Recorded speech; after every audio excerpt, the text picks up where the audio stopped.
നമ്മുടെ കൊച്ചടുക്കളത്തോട്ടത്തിൽ നിന്ന് ഇപ്പം നമ്മൾ പറിച്ചെടുത്താണ് ഇത്രയും വഴുതനങ്ങ. ഇത് പല വെറൈറ്റി ഉണ്ട്, എല്ലാവരും നമ്മൾ മിക്സ്ഡ് ആയിട്ടാണ് ഇന്ന് ഹാർവെസ്റ്റ് ചെയ്തത്. എൻ്റെ വഴുതനകളൊക്കെ അടിതൊട്ടങ്ങ് കായ്ക്കുകയാണ്, നിറയെ കായ്ച്ചു നിൽപ്പുണ്ട്. അപ്പോൾ ഇന്ന് നമുക്ക് ഇതിൽ കുറേ പേരെ പറിച്ചെടുക്കാം. ജൈവ സ്ലറിയും ഓർഗാനിക് ആയിട്ടുള്ള ഫെർട്ടിലൈസേഴ്സും മാത്രം കൊടുത്ത് നമ്മൾ ഉണ്ടാക്കുന്ന നമ്മുടെ പച്ചക്കറികളാണ് ഇതെല്ലാം. എന്നും ദിവസം അന്നത്തേക്ക് ആവശ്യമുള്ള സാധനങ്ങളാണ് നമ്മൾ പറിച്ചെടുക്കുക. ഇന്ന് കുറച്ച് മുളകും വഴുതനയും ഒക്കെ നമുക്ക് പറിക്കാം. ഇവരെയൊക്കെ മുറിച്ചെടുക്കുക അത്ര ഇഷ്ടമുള്ള കാര്യമല്ല, പക്ഷേ ഇത് മൂത്ത് പോയി കഴിഞ്ഞാൽ പിന്നെ നമ്മൾ എന്ത് ചെയ്യും?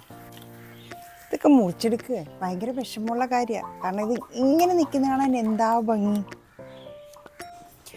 ഓരോ ദിവസമേ ഇന്ന് മുറിക്കാം നാളെ മുറിക്കാമെന്ന് ഓർത്ത് നിർത്തി പലരും നല്ലതായിട്ട് മൂത്ത് കിട്ടോ. ഇപ്പോൾ ഒരാളെ കിട്ടിയത് ഇതാണ്, ഇനിയുണ്ട് ഇതാണ്ടേ.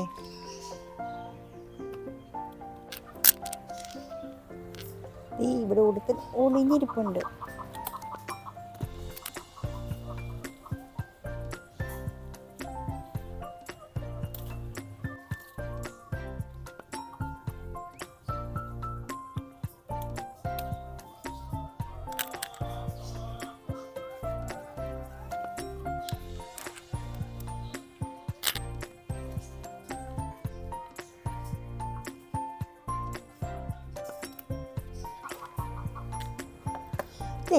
എനിക്ക് ഇവിടെ കുറച്ച് പേരുണ്ട്, നല്ല വെളുത്ത സുന്ദര കുട്ടപ്പന്മാർ.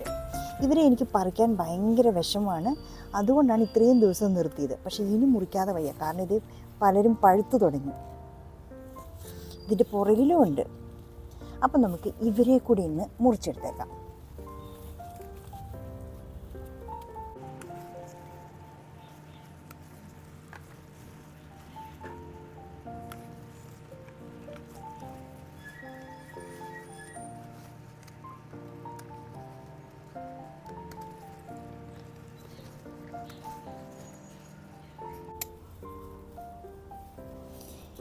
ഒരു രാസവളം പോലും ഇല്ലാതെ നമ്മൾ ഉണ്ടാക്കിയെടുക്കുന്ന നമ്മുടെ കുഞ്ഞിക്കായകൾ.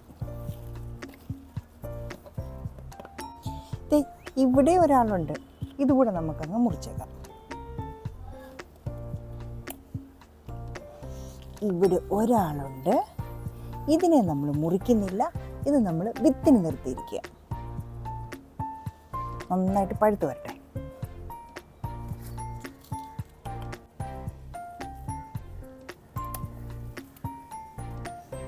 ഇവിടെയും ഒരു കുഞ്ഞി സാധനമുണ്ട്, ഇവിടെയും ഒരു കുഞ്ഞുണ്ട്. പക്ഷേ ഇത് നമ്മൾ മുറിക്കുന്നില്ല, ഇത് നമ്മൾ വിത്തിനായിട്ട് നിർത്തുകയാണ്. ഇപ്പം നമ്മൾ മുറിച്ചെടുത്ത നമ്മുടെ വഴുതനങ്ങകളാണ്. എത്ര തരം വഴുതനങ്ങ ഉണ്ടെന്ന് നോക്കി, പല വെറൈറ്റികളാണ്. ഒരു പുഴു പോലും കുത്തിയിട്ടില്ല, യാതൊരു കീടങ്ങളും ഇവരെ തൊട്ടിട്ടേയില്ല.